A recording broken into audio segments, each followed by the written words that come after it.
Salut à toutes et à tous, bienvenue à ceux qui me rejoindraient pour la première fois. J'espère que vous allez tous bien. Moi ça va. J'ai oublié de vous raconter le truc de fou, ce qui m'est arrivé. Je raconte ma vie, hein, aucun rapport après avec ce que...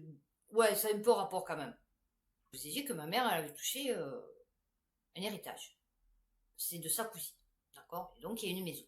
Donc on est allé dans cette maison pour débarrasser le frigo, parce que ça puait, enfin bon. Et donc on a fouillé avec mes enfants, j'ai ramené plein de trucs. Mais pas des trucs, vous voyez, j'ai pas volé des trucs, voilà. Des trucs pour soigner, parce qu'elle était très plante, très, vous voyez, des trucs de fou, enfin bon, des ioniseurs, des machines. Donc j'ai récupéré tout ça pour moi, parce que, bon, elle pendouille un peu maintenant. Et figurez-vous qu'elle était très... Alors, j'ai un pendule, j'ai récupéré un pendule, d'accord. Elle était très, vous voyez, très ésotérique, on va dire. Et le truc par les chiffres, il faut aller à la santé par les chiffres, vous voyez, que des trucs un peu chelous. Et j'ai récupéré ça. Non, non, mais le truc de fou, ça, d'accord. Ça, c'est une baguette de genre de sourcier, vous savez. Ok. Donc pour délirer, un truc de fou.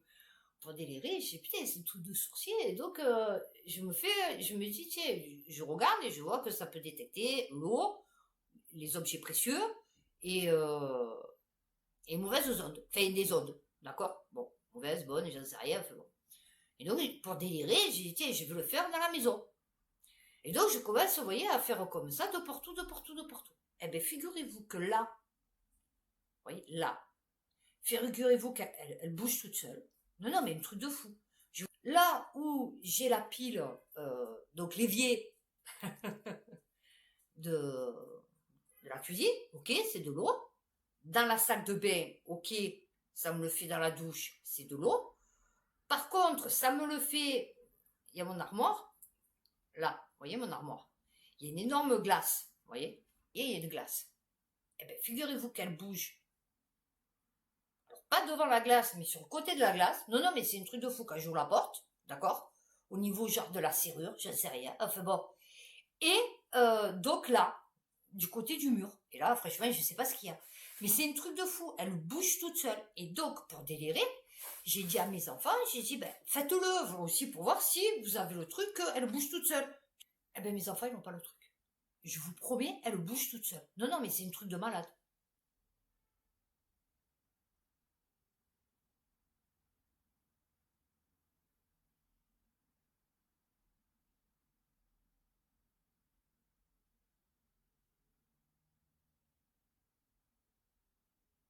Je vous jure que je la fais pas bouger.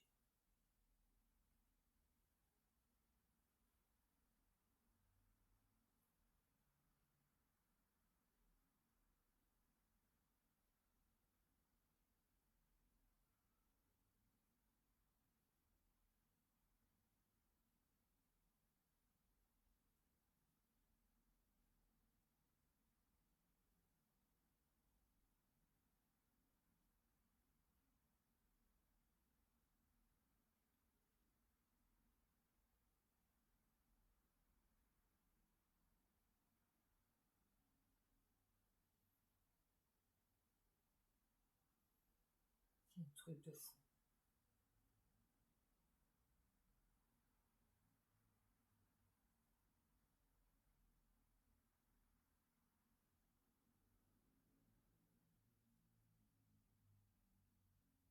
Vous vous rendez compte?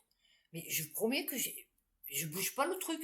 C'est un truc de fou. Et en fait, je l'ai fait faire à mon fils et à ma fille. Eh ben, eux, ça bouge pas. Alors j'ai dit, je vais partir à la campagne. Comme je vous disais, je disais, mes enfants, ils me disent que je suis une sorcière. Non, non, mais... Alors mon fils, il me dit, ouais, mais c'est juste parce que tu es sensible aux ondes électromagnétiques. Je dis, ouais, d'accord. Enfin, tu es plus sensible que les autres. Je dis, ouais, d'accord. Enfin, le fait est que, moi, j'arrive à faire bouger la baguette de sorcier. Non, non, mais truc de malade. Donc, vous voyez, puisqu'on était dans la science. Donc, on va faire aujourd'hui, science et technologie, je crois. Qu'est-ce que j'ai marqué? C'est où? Oui, c'est ça. Donc, nous avons bfmtv.com. Le ministre rappelle la règle pour les écoles, collèges et lycées qui seraient tentés d'opter pour une solution américaine mais potentiellement illégale. Et pourquoi? Ils ont un logiciel spécial. La suite bureautique en cloud du géant américain. Ils ont qu'à le désinstaller. Ah ouais, mais c'est vrai que... ouais, d'accord. Risque d'accès par le renseignement américain. Oui, c'est vrai que le renseignement... Bon, vous me direz, peut-être, il y a des données sensibles. Mais vu le niveau scolaire et vu le niveau administratif de la France, ouais, je pense que franchement, ils ont des choses à pirater plus que ça que l'éducation nationale. Ouais, ça c'est un peu Blanquer. À mon avis, ça doit être des potes à Blanquer, ça. Qui nous avaient sorti que on avait été hacké par les Russes, je sais pas quoi. Non, mais mort de rire. Sciencepost.fr, des chercheurs auraient découvert un lien entre une inversion du champ magnétique et le climat. Voilà, non, parce que du coup, qui vous disent que c'est à cause de nous, être insignifiant sur la planète, oui, non, parce qu'il faut rappeler quand même les dimensions planétaires, vous voyez. Alors nous, on est comme si, niveau échelle, comme des cellules dans notre corps, vous voyez, tellement on est petit. Donc, on ne peut pas être responsable du changement climatique, tu vois. La Terre a 4 milliards d'années, enfin officiellement. Donc, elle a connu des périodes de froid, puisqu'à un moment donné, elle a été complètement gelée. Enfin, selon les théories, parce que du coup, c'était carrément une boule de glace, vous voyez. C'était un peu comme Europa, le satellite là de je sais pas quelle planète. Elle est glacée, je crois. Je crois que c'est celle-là qui est glacée. Et c'était comme ça, c'était des kilomètres et des kilomètres de glace, partout sur la planète, en fait. Mais elle était translucide, comme du verre, vous voyez, translucide.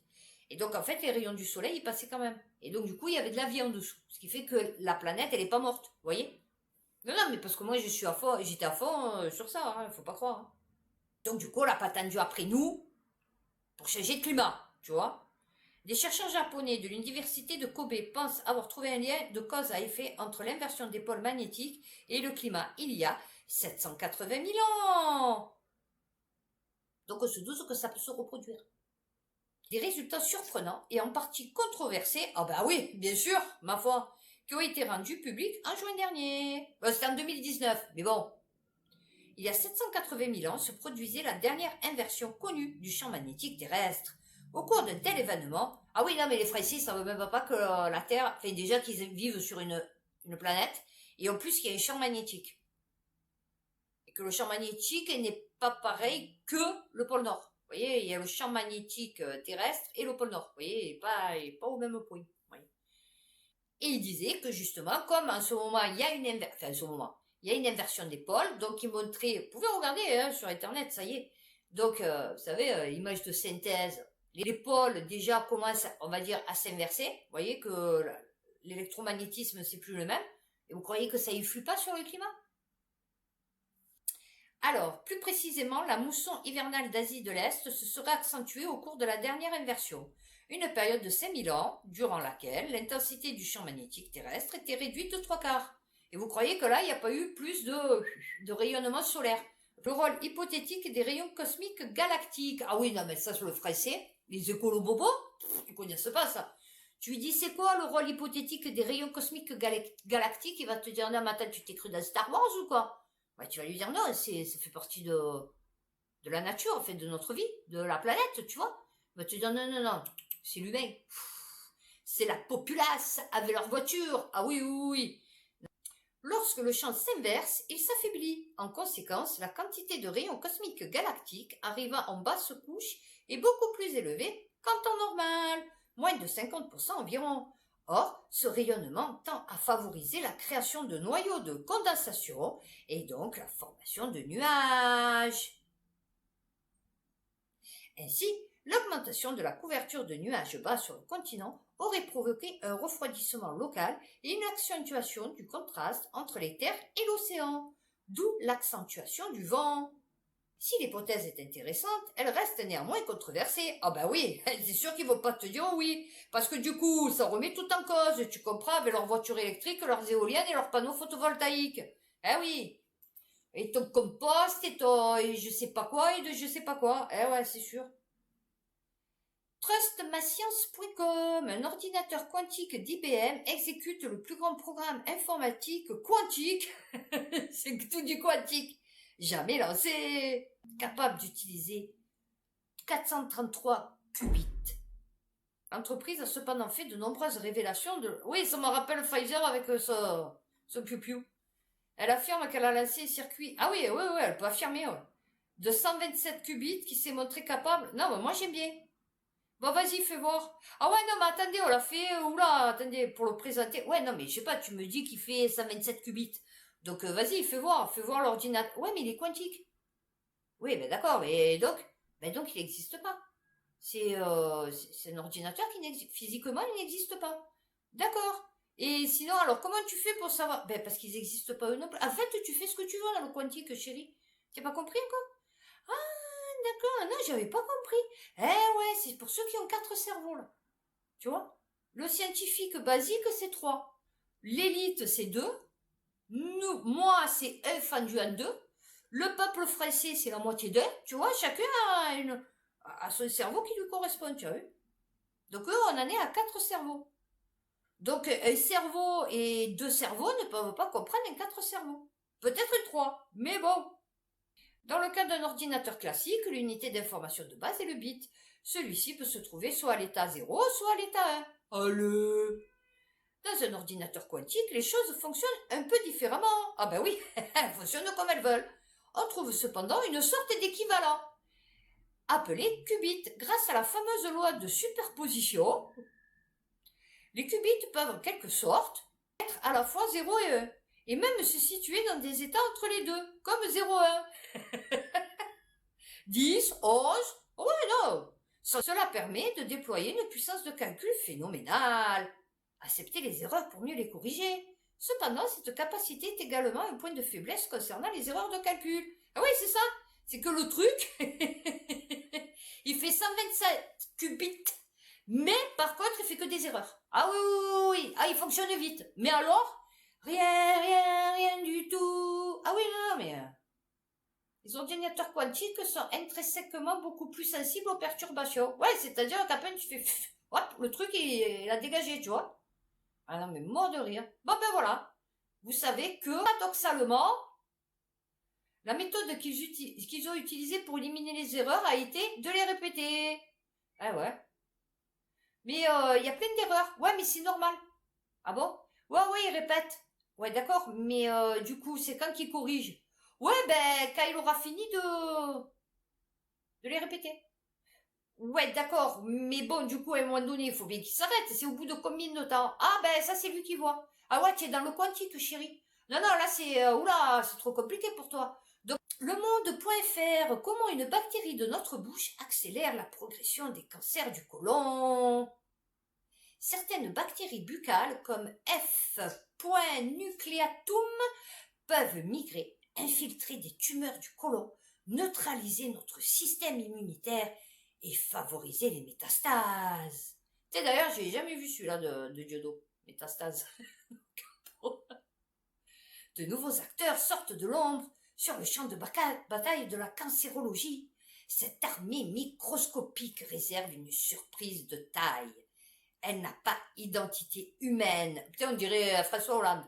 Alors même que le conflit qui oppose les offensives du mal aux défenses de l'organisme se joue dans notre chair. Cette perfide armée, en effet, recrute des bataillons de bactéries qui œuvrent furtivement, tapis dans les tumeurs où elles se sont faufilées. Putain, le mec, il était à fond là. L'équipe américaine en dévoile les funestes secrets dans 2 études. Non mais mort de rire. Alors, se sont intéressés à une bactérie naturellement présente dans notre cavité. Naturellement, d'accord. Alors, on la trouve dans la plaque dentaire de tout le monde. Tiens, en parlant de ça, vous savez que mes enfants, ma fille, elle a jamais utilisé le dentifrice pour se brosser les dents. Mon fils, ça fait depuis une 12aine d'années qu'on n'utilise plus de dentifrice. Ben, vous savez qu'ils n'ont aucune carie. C'est bizarre. Ils n'ont jamais eu de carie. C'est fou, hein. Et tous ceux que je vois se brosser les dents 4 fois par jour avec du dentifrice, ils ont plein de problèmes de bouche. Vous savez, je me brosse les dents, aucun rapport à la choucroute, mais oui, en fait, du coup, avec charbon de bois, avec argile ouverte ou ou rouge, bicarbonate ou oxygéné mélangé avec de l'eau. Alors, je vous jure que j'ai plus une seule carie. Enfin bon, du coup, j'en ai beaucoup de...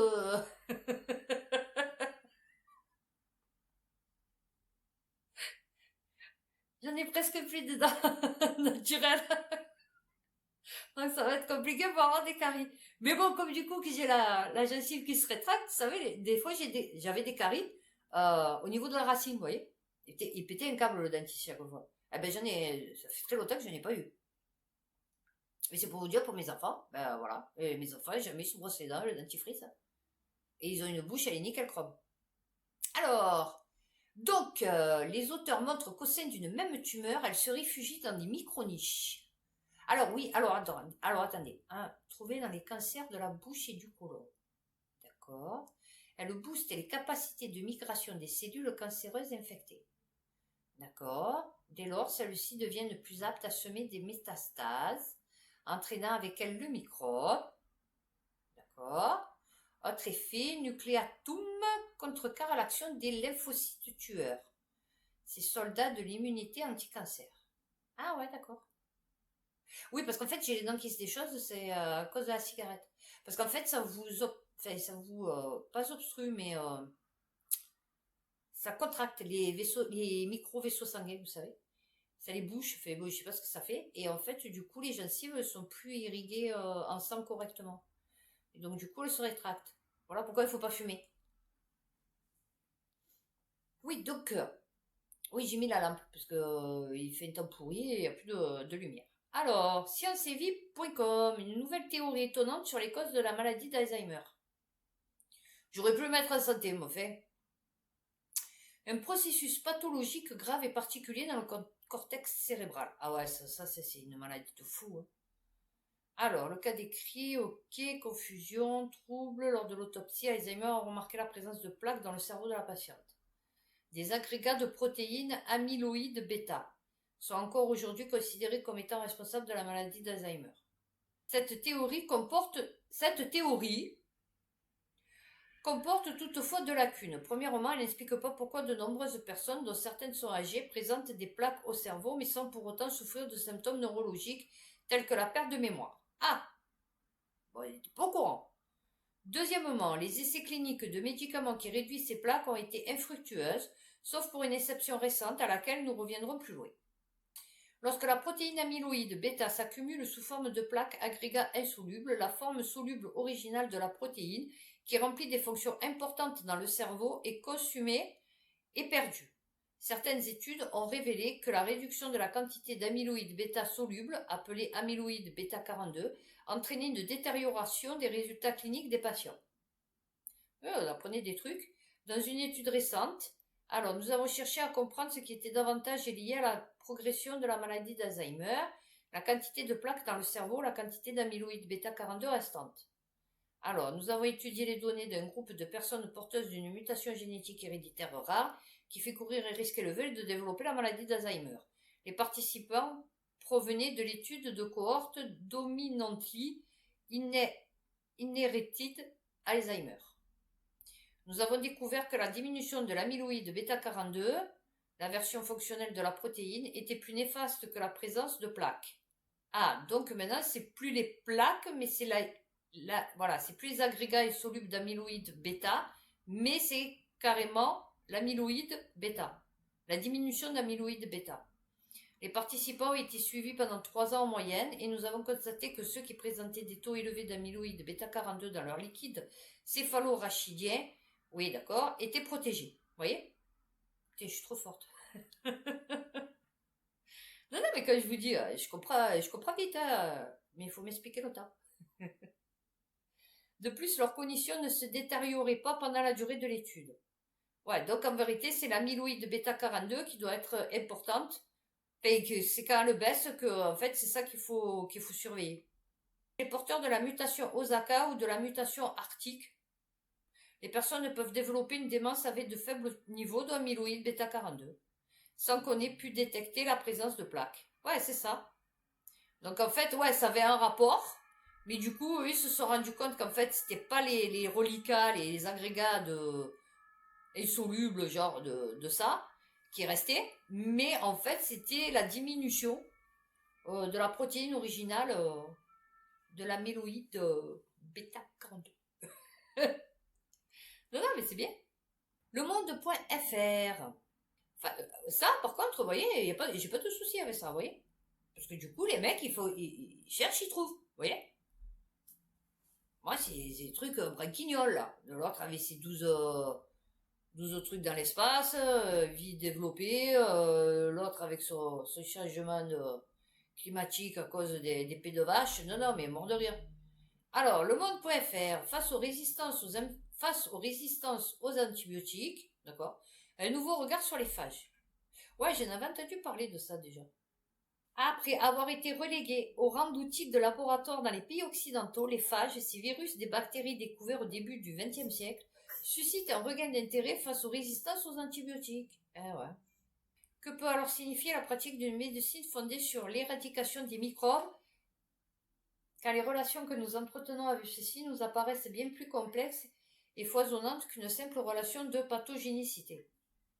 Alors, ok, ben j'ai pas la suite. Non, mais c'est bien. Ouais, mais en vérité, il y a tout dans la nature. En vérité, c'est hallucinant. Tout sert à quelque chose et c'est quand c'est déréglé qu'en fait ça part en brioche. Vous voyez le truc? Alors, numerana.com. Artemis 1.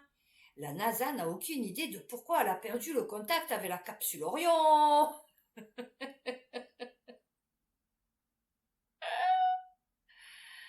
Alors qu'Orion continue de voyager pour se mettre en orbite lunaire, la NASA a eu un souci.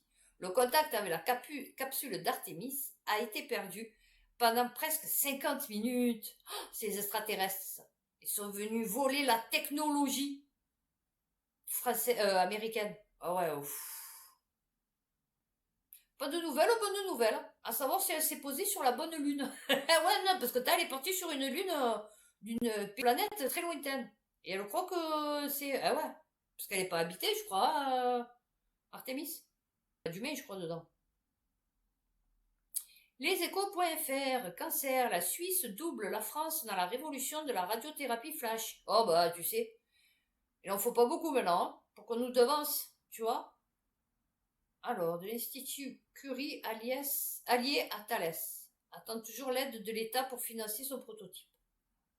Ben, tu vas l'attendre longtemps, je crois. Capable d'atteindre 100% des tumeurs cancéreuses en épargnant les tissus sains. Ah ouais, non, nous, ils nous fracassent. Nous, ils aiment bien nous fracasser. Ah ouais, nous, ils déchirent tout. Il faut un carnage pour arriver à la truc, tu vois. Après, ils t'implosent la truc. Et après, ils referment. Tu pars à moitié mort. Ils te disent, ah, c'est bon. ouais, c'est bon, tu pètes le feu. Je vais te mettre 2-3 petites séances de rayons. Tu vas voir, tu vas devenir tout vert. Et wouh, tu vas courir comme un petit lapin. Ah ouais. Ce sera une première mondiale, révolutionnant le traitement du cancer et bureaucratie française oblige. Ah d'accord, elle est bien partie pour être suisse. Eh ouais. Traiter les tumeurs cancéreuses par une session de moins d'1 seconde avec plus de précision que la radiothérapie actuelle et sans ses effets secondaires. Ah non, mais nous, ils préfèrent mieux les... Ouais. Nous, ils préfèrent mieux les rayons. Ah oui. Nous, ils te fracassent, ils te défoncent le nichon, tu vois. Et après, une fois que tu as le nichon défoncé, ou les deux, du coup, que tu ressembles plus à rien, tu vois, parce que tu as une espèce de trou tout rebouché à la hâte, tu vois. Après, ils te disent, oh, on va te faire des beaux nichons, tu vois. Mais par contre, petite dose de Rio. Eh oui, il faut. Non, il faut. Fais une grosse dose, même d'ailleurs, de Rio. Ouais, donc tu vas attendre pour les nichons parce qu'avant tu vas perdre les dents. Ouais. Et oui, parce que moi j'avais une femme que je connaissais, puis elle avait eu un cancer du sein. Bon, déjà, il y avait une trou à la base du sein. Et en plus, avec les rayons, elle avait perdu tous les cheveux et toutes les dents. Et comme elle était au RSA, elle ne pouvait pas se faire refaire les dents. Donc là, elle attendait, à l'époque, elle attendait un nichon, parce que du coup, elle n'en avait plus qu'un. Et en plus qu'elle avait eu son cancer, les rayons, on lui enlevait le nichon. En plus, elle avait plus de dents, enfin, elle avait trop de dents qui se couraient après, et elle avait presque plus de cheveux. C'est pas merveilleux, tout ça. France 3-région.france-tv-info.fr. Énergie, une scientifique décroche une bourse de 1,5 million d'euros. Son travail pourrait révolutionner, ah oui, il pourrait, révolutionner la production d'électricité. Vous avez remarqué que c'est toujours au futur, hein. C'est toujours probable, dans le futur probable. Oui, non, parce que... Alors, personne n'a jamais conçu une réaction avec les caractéristiques thermochimiques que l'on veut mettre en œuvre. Ah, ouais. Peut-être ça restera juste un projet, alors, hein. Dans ton troisième cerveau. Oui. Alors, le projet Richard. Oh, Jack Richard, avec Tom Cruise. Permettra de découvrir pour la première fois. Oh, je me suis regardé encore la momie là, dans la fois avec Tom Cruise. Trop beau. Top Gun, aussi, Maverick. Ah ouais, c'est. Alors, le potentiel de l'exploitation de l'énergie chimique dans des cycles thermodynamiques. Pourquoi pas? Là, au moins, c'est physique, c'est concret. Tu vois? Alors, mais imaginez une centrale à charbon. Alors, le concept n'est pas facile à appréhender pour le commun des mortels. Ah ouais, je t'ai dit 3 cerveaux. Elle, c'est pas 4, parce qu'elle n'est pas dans le quantique. Elle, c'est encore 3. Mais imaginez une centrale à charbon. La combustion produit de la chaleur qui est transformée en électricité. Et ce, grâce à un vecteur d'énergie qui aujourd'hui peut être de l'eau, du dioxyde de carbone ou encore de l'air. Ouais, c'est-à-dire de l'air, quoi. Non, parce que de l'eau et du dioxyde de carbone, ça fait de l'air. Tu vois. Ouais, tu vois. Ça fait de l'oxygène. Ces fluides absorbent la chaleur dans une chaudière et la convertissent en travail mécanique dans une turbine qui fait tourner un alternateur pour produire... Non, mais mort de rire. Qui peut... Oui, en fait, c'est avec de l'oxygène, quoi. Non, mais du dioxyde de carbone ou encore de l'eau. Avec de l'eau. Ouais, du dioxyde de carbone. Putain, de l'oxygène. Alors, on va étudier et tenter de découvrir des fluides qui permettent d'utiliser les énergies chimiques. Pour la première fois... Mais ça utilise pas beaucoup d'électricité, ça, par contre. Non.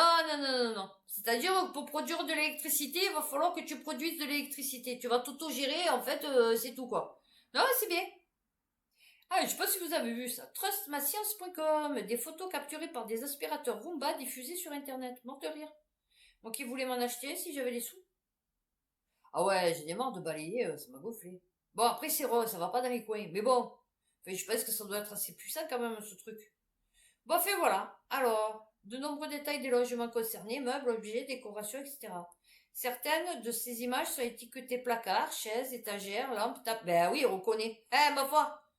Oh, une table, oh, une chaise. Ben oui, c'est dans son programme, ma foi. Donc effectivement, et en fait, il a mis en ligne ce qui se passait dans son petit cerveau électronique, tu vois. Non, c'est bien. Vive la technologie. Oh, ben ce qu'on n'aura pas d'ailleurs, puisque du coup, comme on va vivre comme les Amish, donc bon. On n'a pas de souci à se faire, on va dire. Des chercheurs inventent un générateur électrique qui produit de l'énergie à partir des ondes radio électromagnétiques. Neozone.org. Ouais, mais est-ce que tu es obligé de les produire, tes ondes électromagnétiques? Parce que du coup, toi aussi, tu vas t'auto-gérer, quoi, en fait. Consiste en une technologie qui intègre des capacités de récupération de puissance et de détection du spectre de radiofréquence pour des applications ultra basse consommation. Un dispositif intelligent capture l'énergie ambiante. Qu'est-ce que je vous ai dit? Alors, je sais pas si c'est dans cette vidéo ou l'autre, qu'on est tout électrique. Non, mais moi j'aime bien. Je raconte pas de la merde quand je vous le dis. Alors, là, ils se disent, non, mais putain, elle raconte de la merde. Non, je raconte pas de la merde. Alors, un dispositif intelligent capture l'énergie ambiante, enfin, pas électricité, mais énergique, voilà. En particulier les ondes électromagnétiques pour la convertir en courant continu. Ce que je vous dis, bon, ça arrive que je me trompe, mais les trois quarts des choses que je vous sors, c'est la vérité. Quand je vous dis qu'on dégage de l'électricité, des champs électromagnétiques, on dégage de la chaleur. Obligatoirement, dès qu'il y a chaleur, il y a énergie. Un arbre dégage de la chaleur, donc énergie, donc champ électromagnétique. Ah ouais. Énergie électromagnétique ou champ électromagnétique, c'est pareil. Une communauté scientifique reste prudente face au manque de données concernant un mystérieux objet tombé dans l'océan Pacifique en 2014. Non, mais c'est bien parce qu'on est en 2022. Scienceavenir.fr. Heureusement que c'était pas genre, vous voyez, extraterrestre qui serait venu pour nous pomper l'eau, pas l'air du coup, mais ça, les Français et le gouvernement s'en occupent, nous pomper l'eau, ou nous, je sais pas, nous creuser une trou monumental, ou installer des bases. extraterrestres au fond de l'océan.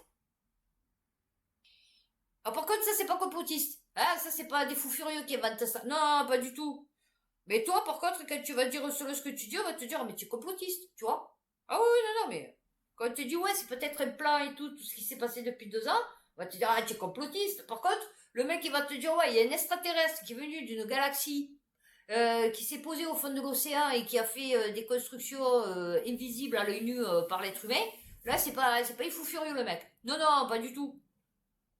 Des données issues de satellites espions. Vous voyez quand je vous le dis? Non, non, mais je vous jure que au plus vous verrez que vous regarderez mes vidéos, au plus vous vous direz, mais c'est vrai qu'elle a raison dans un sens. Et ils en parlent. Et à chaque fois que je dis quelque chose, ils en parlent. Mais quand je dis quelque chose, vous pouvez dire qu'après, à un moment donné, ils en parlent. Donc c'est pas que je suis une folle furieuse dans mon cerveau, tu vois. Oh, il y a une ambiance dans mon cerveau. Alors, on est plusieurs. Ouais, c'est la fête. Alors, nouvelops.com. Les hommes vont-ils disparaître avec le chromosome Y? Oh, ça fait longtemps qu'ils ont disparu, les hommes. Surtout en France, quand tu les vois pleurnicher. Ouais, je vais perdre ma boulangerie, mon Dieu, comment je vais faire? Oh, mon Dieu, qu'est-ce que je vais devenir? Oh, mon Dieu, ouais. Et menacé sur le très long terme. Ah oui, très long terme. D'ici 1200 ans. ouais, non, parce que là... Alors...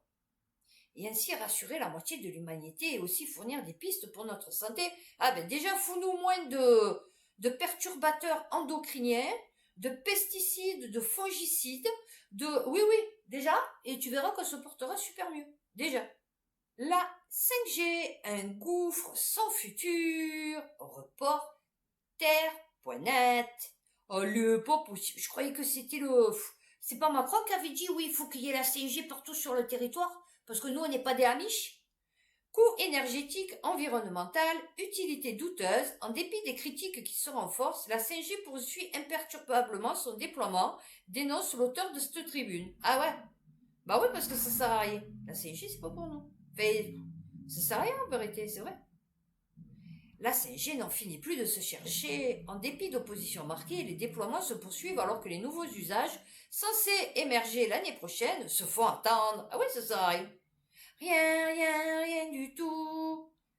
L'intérêt loin d'être évident. Du côté privé, la 5G est souvent présentée comme une révolution pour différents secteurs. Pour l'automobile, bien qu'évoquée comme essentielle à la conduite autonome, oui, non, la 5G, elle est pour, en fait, qu'ils puissent mieux nous surveiller de leurs satellites espions. Oh, j'ai pas versé dans le complotisme, là. Non. Puisque pour nous, personnellement, elle n'a aucune application. Donc il faut bien qu'elle ait une application pour quelqu'un, pour qu'il la déploie comme ça. Qu'il veuille absolument la déployer. Vous croyez que quoi? Ouais. Il n'y a pas de fumée sans feu, chérie. Ah, ben puisqu'on en était au chromosome Y... Science et avenir.fr. Non mais mort de rire, parce que de trucs, il faut un autre truc. Un chromosome X égoïste a émergé lors de notre évolution il y a 50 000 ans. Oui, bien sûr. Il y a environ 50 000 ans, un nouveau chromosome X égoïste fait son apparition chez les Homo sapiens. Mais d'où ils ont retrouvé le chromosome X? Vas-y. Puisqu'il n'y a pas de matériel génétique de l'époque. Non, mais mort de rire. Il serait capable de prendre le dessus sur les spermatozoïdes porteurs du chromosome Y. Donc ça fait XX. Il y a 4 nouvelles races humaines. Non, je sais pas, c'est bizarre. Il y a 80 000 ans a eu lieu l'exode africain. Ah, je croyais l'exode de la Bible. J'allais dire, non, là, tu es parti un peu loin. L'exode africain à l'origine de la grande majorité des populations actuelles. D'accord? Des traces de cet exode sont présentes dans nos gènes. Ah d'accord, parce que quand tu étudies nos gènes, tu étudies en fait l'Homo sapiens d'il y a 50 000 ans. C'est ça? Donc tu sais par rapport à nos gènes comment il était l'Homo sapiens il y a 50 000 ans. D'accord. Il y a environ 50 000 ans, un nouveau chromosome X semble avoir été introduit chez les humains ayant quitté l'Afrique. Dans la présence génétique est encore retrouvée aujourd'hui. Oui, voilà, c'est ça. C'est parce qu'ils ont trouvé un truc et donc ils ont inventé une histoire. Voilà. Rien du tout. Voilà. Supposition, imagination, théorisation. Chez les personnes ayant des ancêtres africains récents, on n'entend pas ancêtres africains récents, des ancêtres africains vieux d'il y a moins de 55 000 ans. Toute trace d'ADN néandertalien, ah ouais, avait disparu de leur chromosome X. Ah ouais. Et ceux qu'ils ont appelés néandertaliens, parce que du coup, on ne sait pas si c'est vraiment néandertalien, puisque comment savoir s'il est néandertalien si tu n'as jamais trouvé du matériel génétique appartenant à un homme du Néandertal. Puisqu'il n'y en a pas, c'est que des os fossilisés. Déjà, tu n'arrives pas à retrouver des restes de matériel génétique, par exemple chez des Gaulois, tu vois, chez des tomes genre de Gaulois. Et là, par contre, ils vont retrouver le matériel génétique de l'homme du Néandertal, d'il y a 50 000 ans. Oui, bien sûr. Mais bien sûr, comme s'il se dégradait pas. Non, pas du tout. C'était des super-héros eux aussi. Voilà, ben écoutez, on va finir sur cette bonne note. Hein, encore du rien et toujours du rien. T'es habitué maintenant en science. Bah écoutez, j'espère que cette vidéo vous a plu, que vous avez passé un petit moment agréable. N'oubliez pas de liker et ou de vous abonner. Et d'ici ma prochaine vidéo, prenez soin de vous, faites attention à vous. Et puis à bientôt pour une prochaine vidéo.